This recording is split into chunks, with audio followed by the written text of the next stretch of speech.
Estamos aqui, eu e a Mônica, somos do XDA Joinville, estamos entrevistando a Amílis Fernandes, que acabou de dar uma palestra aqui na Expo Inovação.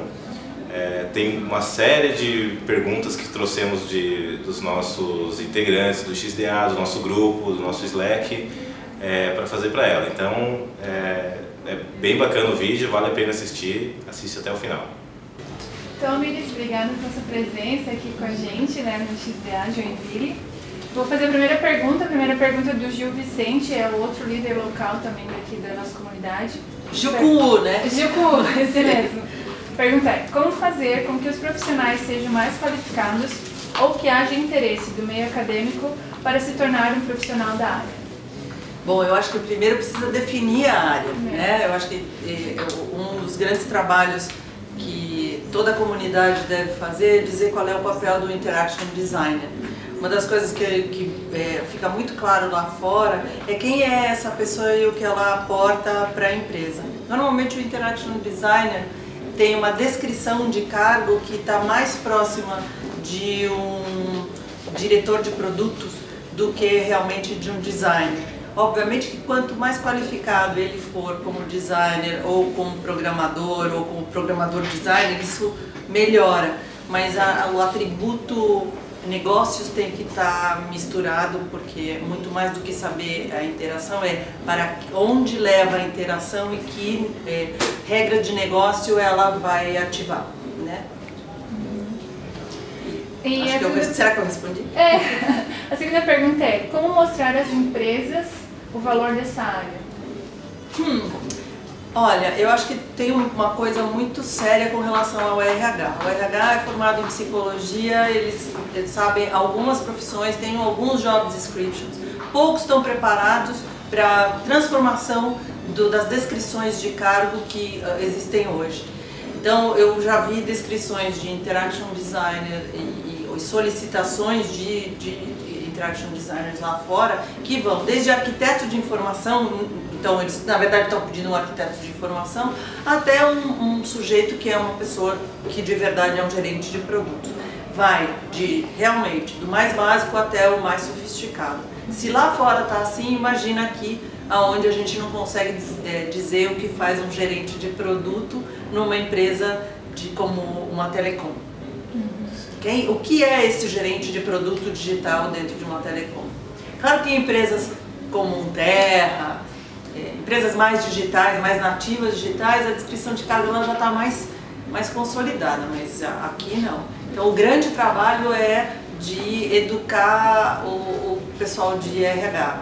Isso significa trazer para as comunidades, em vez de ficar só discutindo qual é a técnica que você vai usar, ou qual é o livro que vocês vão ler para melhorarem profissionalmente, é trazer a comunidade de RH para discutir qual é a descrição de cargo. A vez que eu fiz isso em São Paulo, eu causei, como sempre, né? Porque o pessoal da USP, quando eu disse o cara de usabilidade está abaixo do cara de Interaction Design, eles tiveram cólicas, assim, daquelas horrorosas e como era gente com quem eu convivia de outra maneira, me ligaram e falaram, tira esse negócio do ar, porque aqui não é assim que funciona, né? Então, eu fiz de conta que eu não ouvi. O que a gente tem feito geralmente é ter conversado com os stakeholders, com donos de empresa, para tentar inserir o que é a nossa área para eles, né? Porque eles que contratam o RH para descrever o cargo. Mas contrata o RH, mas o RH trabalha sozinho, que você sabe.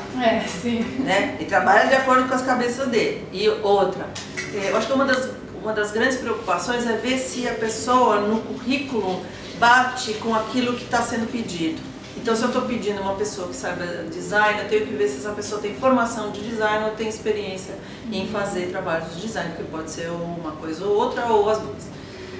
E não está preocupado em entender o que realmente se procura.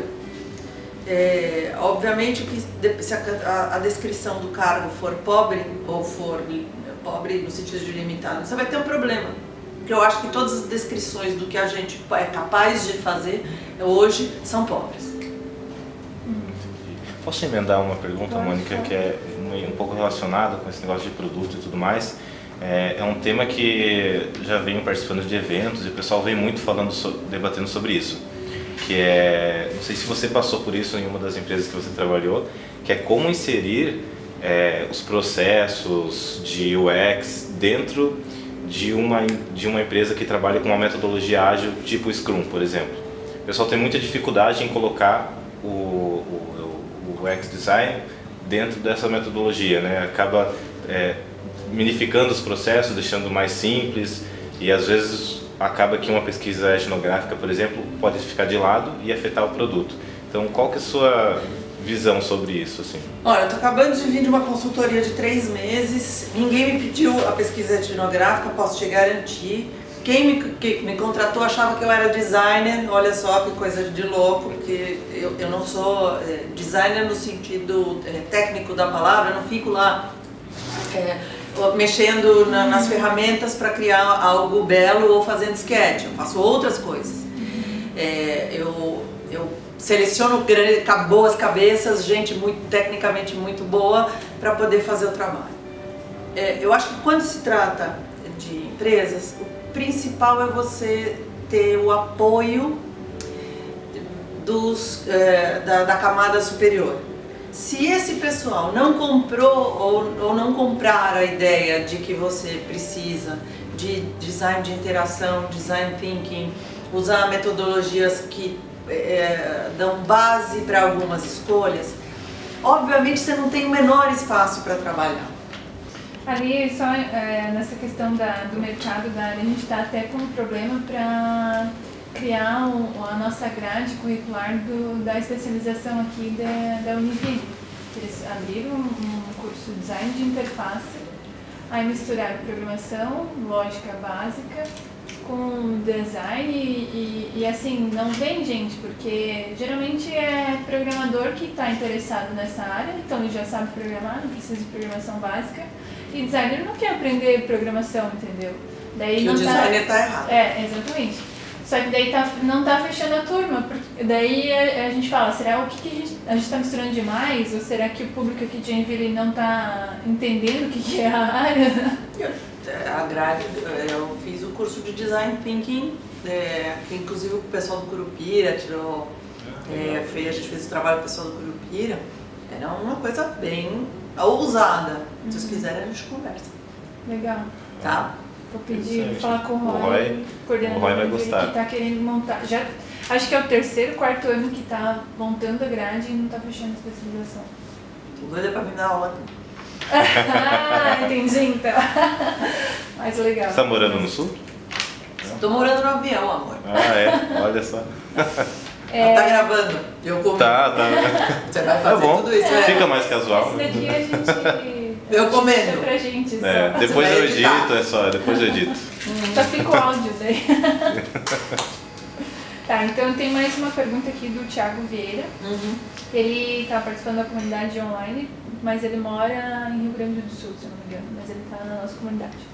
Como encorajar outros profissionais que não são designers e têm gosto pela coisa se aprofundar e migrar para a área de UX? Eu vou ousar. Eu acho que a gente não precisa migrar. A partir de amanhã eu vou só fazer isso, tudo mais. Eu acho que a gente pode agregar. Eu sou formada em administração de empresas, eu trabalhei como produtos durante anos. Um dia me apaixonei por internet e fui trabalhar com comércio eletrônico, que é muito mais tecnologia, muito mais retail, né? Varejo, negócio, não sei o quê. E aí aprendi as questões de interação humano e fui até o neuromarketing que a gente estava falando lá no palco. A vida não é feita de escolher entre branco e preto, a vida é feita de muito mais do que só 50 tons de cinza. Podemos agregar, né? Então, como incentivar essas pessoas, eu diria, vem aqui ouvir. O que você acha disso? Aporta o teu conhecimento para isso. Quando eu estava falando lá do Don Norman, eu acho que ele chegou nessa conclusão e ele, em lugar de tirar pessoas, ele agrega pessoas aos projetos.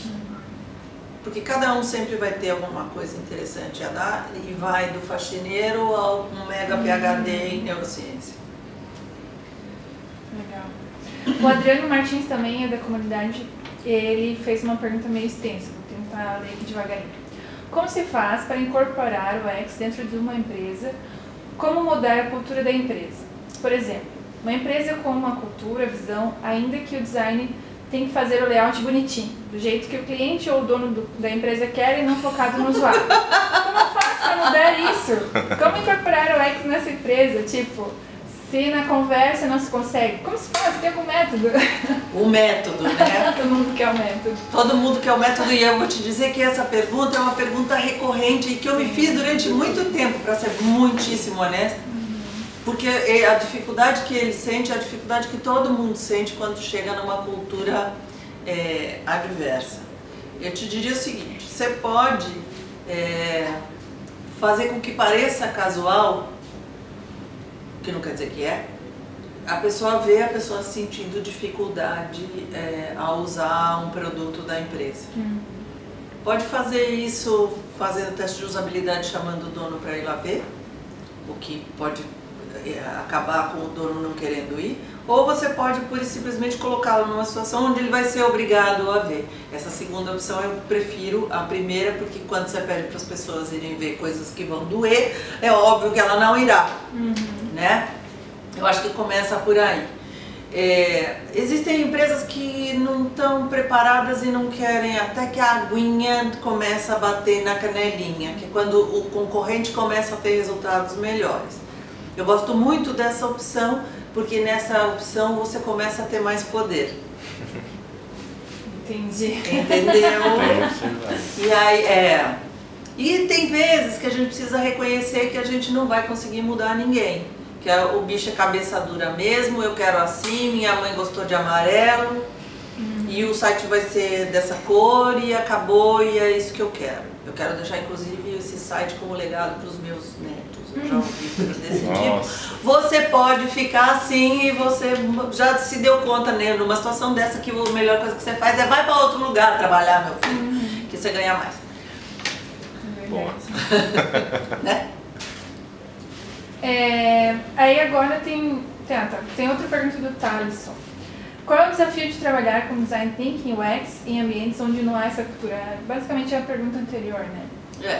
A dificuldade de trabalhar sempre vai ser uma dificuldade política, né? Você não vai ser chamado, vai ser deixado para depois e tudo mais.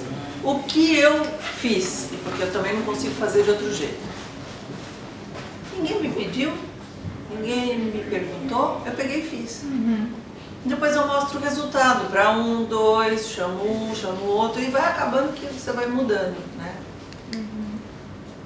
Porque não tem como eles pedirem se eles nem sabem que existe. Sim, né? eu acho interessante, uma coisa que eu estou fazendo também, comecei e hoje já está disseminado lá dentro da empresa que eu trabalho, ir plantando a semente. Né? Entrei como um designer, como eu sempre trabalhei muito com designer gráfico e tal, comecei a reestruturar a marca e tudo mais, era uma empresa pequena, hoje é uma startup grande e tal, e a semente que eu comecei a plantar do UX, eu acho que funcionou muito bem hoje, né? Por sorte, os fundadores também respiram esse espírito e eu acho que é um caminho ótimo esse, sabe? A gente tem mais 4 perguntinhas e essas são quentes. Porque essa daqui foi um acumulado do que estava acontecendo nessas últimas semanas na nossa comunidade. Então, eu peguei os últimos posts que deram mais comentários e trouxe aqui para você. Ótimo! Como lidar com a internet das coisas e a ansiosidade? Eu acho que tu comentou ali no finalzinho, né, da computação umbíqua e tal. Mas com a ansiosidade, que o pessoal postou sobre o wearables, né, os relógios e inteligentes, que deixa a pessoa mais ansiosa do que deveria, né, porque ela tá ali com o negócio, então ela poderia ficar mais calma ao invés de... E daí surgiu algumas ideias até ali no próprio comentário. Então, a pergunta é isso, o ser humano está ficando cada vez mais ansioso com os produtos de design, com os produtos tecnológicos, e como lidar com, ou sei lá, ou que você queira comentar sobre isso. Eu acho que a gente vive uma sociedade doente. Lamentavelmente é uma sociedade muito distante de valores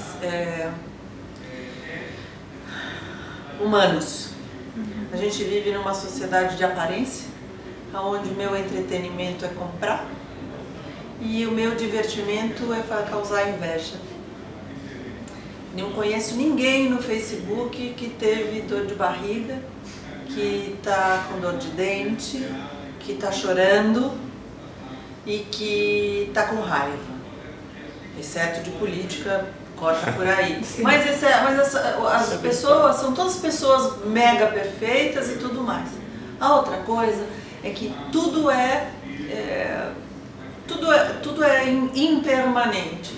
Se eu compro hoje e eu me sinto satisfeito com comprar hoje isso, amanhã eu quero comprar outra coisa porque eu já consumi isso e eu quero continuar comprando. Isso significa que você não está comprando por necessidade, você está comprando porque você quer preencher um vazio que não vai ser preenchido nem por 1000 roupas.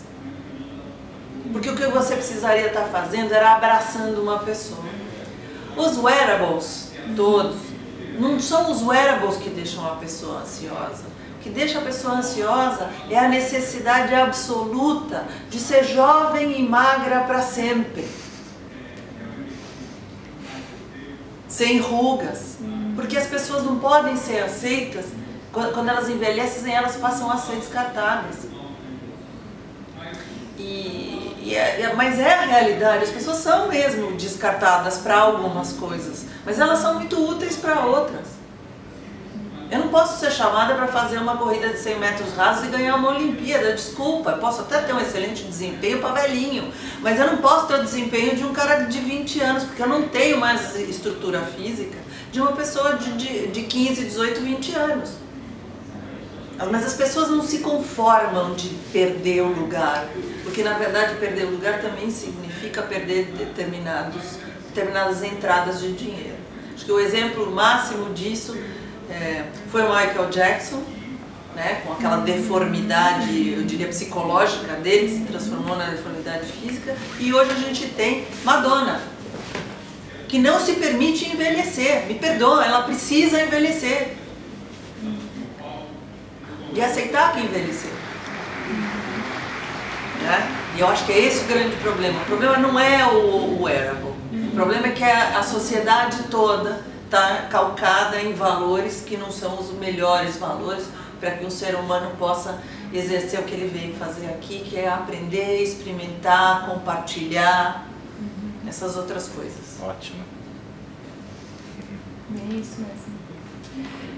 Uma pergunta mais técnica agora. Qual a diferença entre arquiteto de software para arquiteto de informação? Porque a gente tem muitos designers UX que trabalham com equipes de desenvolvimento digital e lá, antigamente, já tem o imposto lá, o arquiteto de software. E basicamente ele faz taxonomia, ele faz alguns levantamentos de requisitos e tal. Então a comunidade quer entender qual a diferença entre esses dois profissionais, ou eles são um só, ou eles trabalham em paralelo. Eu acho que seria bom que eles trabalhassem juntos, muito mais do que em paralelo, porque em paralelo pode ir os dois, cada um correndo pro seu lado, mas que trabalhassem juntos. A questão é que o arquiteto de software usa determinadas metodologias, eles são muito mais rígidos e muito mais ligados no sistema. Então, eles vão sempre aceitar de maneira mais fácil todas as limitações do sistema. O arquiteto de informação, até porque ele vem dessa veia de design thinking, de pensar de maneira criativa, que às vezes vem da área de comunicação, às vezes vem da área de design, ele pega e diz assim, ó, amigo, esse aqui é o produto que a gente deveria ter. Se vira a tecnologia. Eu gosto mais dessa segunda opção, porque inclusive tira a situação de conforto de tecnologia. Tecnologia não pode estar confortável nunca, senão não sai do lugar. Você é a favor de um UX generalista ou especialista? UX especialista ou generalista? Vamos começar definindo essa tal de experiência do usuário, User Experience. Eu acho que eu vou para o lado do marketing. A experiência do usuário é o que a gente fala de experiência com a marca, quando você vai em marketing. Né? Eu crio uma ideia de quem eu sou, como marca, como produto, e eu quero que essa experiência ela apareça em diversas instâncias do contato do meu consumidor com o meu produto. Vamos pensar na experiência Apple, grande exemplo, etc. A experiência Apple ela é tão sólida em termos de construção que mesmo quando a Apple faz um mau produto, vamos lá pensar no 5S, veio com um monte de bug lá no sistema, etc, etc. Mas a gente diz é a fabricante na China, nunca é o problema da Apple, tá certo? Você perdoa a marca porque a construção dela é muito sólida. Então, se eu pensar na experiência do usuário desta maneira, na verdade, não é uma questão de ser generalista ou de ser especialista, porque aí eu estou pensando na técnica, tá certo? Estou pensando se eu vou ter que saber muito sobre construção de fluxos ou se eu vou precisar saber muito de interações e de neurociência e tudo mais. Ao contrário, o que eu tenho que entender é qual é o propósito final do meu trabalho, qual é o resultado final do meu trabalho. Tudo que eu agregar de conhecimento especializado se une para resultar num trabalho que é isto que eu quero levar para a pessoa. Lembrando o seguinte, que numa discussão mais filosófica, eu não posso provocar uma experiência em alguém. Quer dizer, eu não posso criar uma experiência, eu posso provocar a experiência, e cada um vai ter a sua. Cada um cria a sua experiência. Porque, na verdade, a experiência ela mora dentro de mim e ela depende do meu repertório de vida. Então eu não posso dizer, eu fiz a experiência para essa pessoa. Não, ela vai viver a dela. Esses são momentos filosóficos, né, de discussão. Então, nessa promoção da experiência, eu acho que a gente pode sim ser especialista e vir com um monte de conhecimento agregado de diversos lados. Acho que o maior erro que uma pessoa pode cometer é dizer eu posso parar de estudar. Lamento, tá? Dizer eu só vou estudar isso, você pode estudar isso por 4 anos e nos 4 anos seguintes vai estudar outra coisa porque você perdeu um monte de coisa dessa outra. E depois você junta tudo, faz um caldeirão da bruxa e sai com o que você. Eu acho que essa pergunta veio mais do ex-unicórnios, né? Que é um tópico lá que o pessoal fala que o ex designer ele faz tudo, geralmente, principalmente, não sei se aqui no sul do Brasil ou no Brasil, o mercado ainda não entende o que a gente faz, então contrata a gente para fazer tudo, no caso, né? Aqui a gente tem vários exemplos, né? Agora que eu estou começando a me desvincular de fazer tudo e estou mais no gerenciando e UX de verdade. Então, por causa disso, né? Daí, por isso a discussão, vamos ser especialistas, mas não contrata especialista ainda, então vamos ser generalistas. Olha, a questão de ser generalista, né? Eu acho que você se torna quase um generalista quando você está numa gerência de projeto, né? Que você olha o que cada um está fazendo, o seu pedacinho, um está fazendo arquitetura, o outro está fazendo design, etc, etc. Acho que aí sim entram os especialistas e existe uma pessoa que olha mais de cima, o que não quer dizer que ela é generalista, mas ela está olhando de cima, tá certo? Às vezes ter o know-how para saber o que cada parte tem que entregar, assim, talvez um pouco disso vem por causa do histórico do próprio profissional, né? Que a maioria se forma em design gráfico, design visual e acaba indo para a área de design de interação, UX, e talvez se formem muito mais generalistas e aí com o tempo acaba se especializando mais. Não sei se acontece lá fora dessa maneira, mas é uma visão que eu tenho aqui, pelo menos da região. A maioria dos profissionais que trabalham nessa área tem esse perfil histórico. Porque ele acaba estudando sozinho, porque a escola, a academia, de uma maneira geral, não prepara profissionais para o mercado, ela cospe aluno. Da academia, né, ela não especializar, não formar um aluno especializado para a nossa área de UX. Na verdade, ele não especializa para nenhuma área, né? Depois que vai para o mercado, que começa a trabalhar. Eu acho que não é uma questão exatamente de especializar, vou colocar de uma outra maneira. Eu acho que a academia, ela cuida com muito carinho, que está certo, da parte de conteúdo acadêmico, conceitual e tudo mais. Tá ótimo. O problema é que, em algum ponto do curso, ela tem que deixar este lado conceitual e dar a possibilidade do sujeito ir colocar a mão na massa e descobrir que na teoria a prática é outra. Ou na mercado. Que as coisas, quando você está mexendo, você não consegue fazer as coisas do jeito que você queria. Não dá para usar a metodologia de início a fim. Não, o prazo é esse, o dinheiro é outro, e sempre apertado, é tudo, né, tudo atrapalhado. Então, a metodologia, obviamente, você vai pegar a metodologia e dizer assim, o que eu consigo tirar, salvar da metodologia para usar, porque é o que vai dar nesse tempo e nesse budget. Tá certo?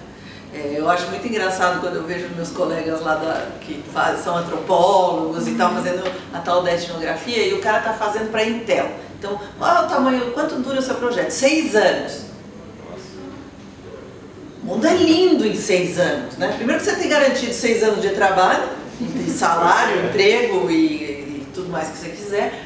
Mas você também você sabe que você tem um tempo para poder pensar. Aqui a gente tem que fazer escondido a etnografia.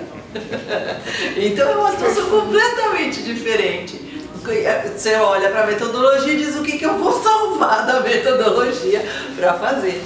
Isso não quer dizer que você vai fazer mal feito, mas você vai ser muito mais assertivo e mais prático na maneira como você vai usar o tempo e o dinheiro. Legal. Agora a gente vai puxar um pouco para essa neurociência que tu comentou, que até a gente não sabia, que é um tópico que teve semana passada um hangout que a gente fez, que é o estado do flow. Não sei se tu já ouviu falar sobre isso. Já, do Csikszentmihalyi de 1972. A primeira pessoa a traduzir o trabalho dele fui eu. Então, olha pronto. só. É a pessoa. 1999, traduzi flow como transe. Ah, é? Que legal. Então, a pergunta é aqui, como conseguir atingir o estado emocional, o estado do flow do usuário num serviço público, onde, né, a gente sabe como que funciona. Eu acho que o momento de transe, ele é o flow, como ele coloca, ele é muito tênue e é muito particular. Normalmente, vamos lá pensar nos livros do Csikszentmihalyi, quando eles me disseram como pronunciar, eu achei o máximo. Todas as vezes que acontece isso com uma pessoa, na verdade a pessoa escolhe o trabalho ou escolhe a atividade que ela vai fazer. Então ela tem mais ou menos consciência do quanto ela tem de destreza, habilidade e quanto de esforço ela vai despender para poder fazer aquela atividade. E ela encontra em troca, né, do ambiente um desafio com o qual ela consegue lidar ou não lidar. Então, momentos em que acontecem em transe. O sujeito se preparou para uma maratona. Ninguém se prepara para uma maratona em 1 ano ou em 6 meses. Uma pessoa se prepara para uma maratona vou falar de um corredor de rua, durante 3 anos. Ele só vai fazer uma maratona depois de 3 anos de treino. E quando ele estiver se preparando para a maratona, o último ano desses 3 anos vai ser um ano dedicado a todos os sábados correr 25 quilômetros.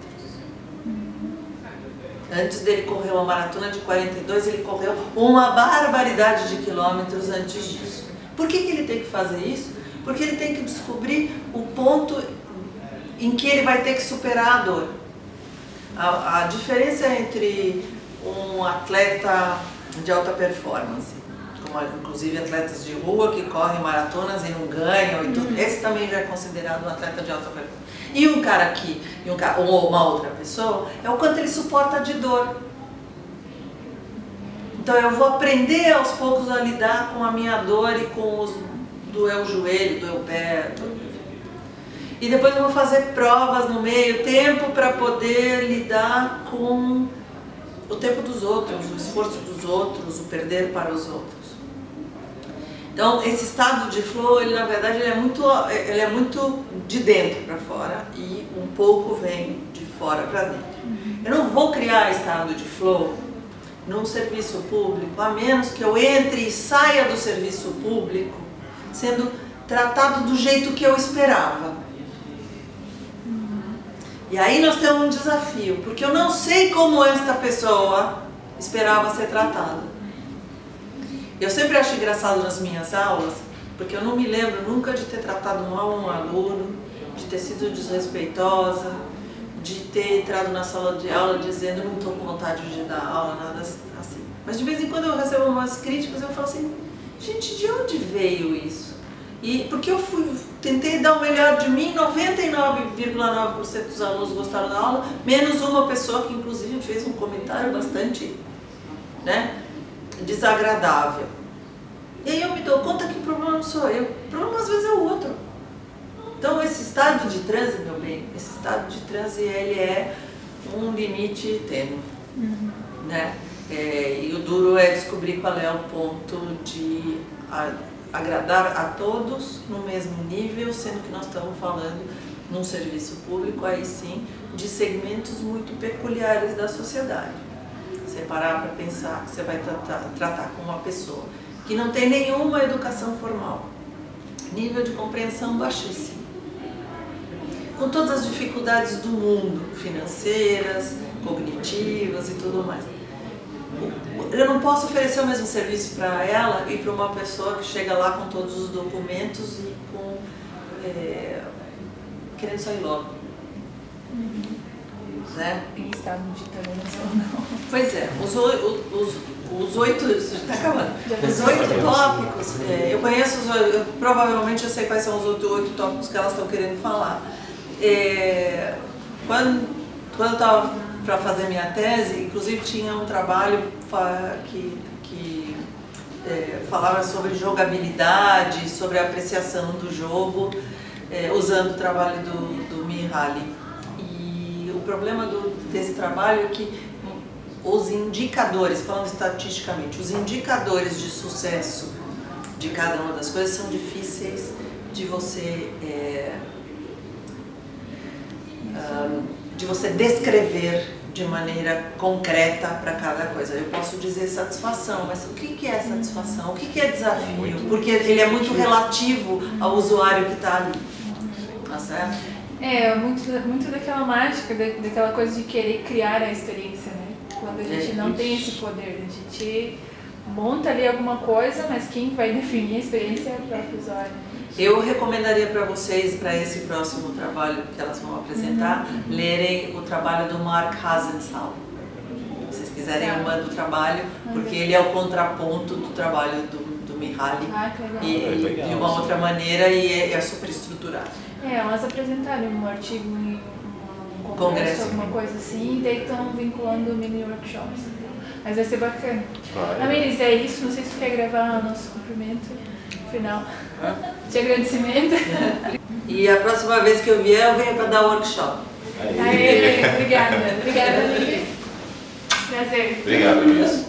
Obrigada a vocês. Vamos continuar conversando. Eu não sabia que você estava no grupo. Eu vi que você colocou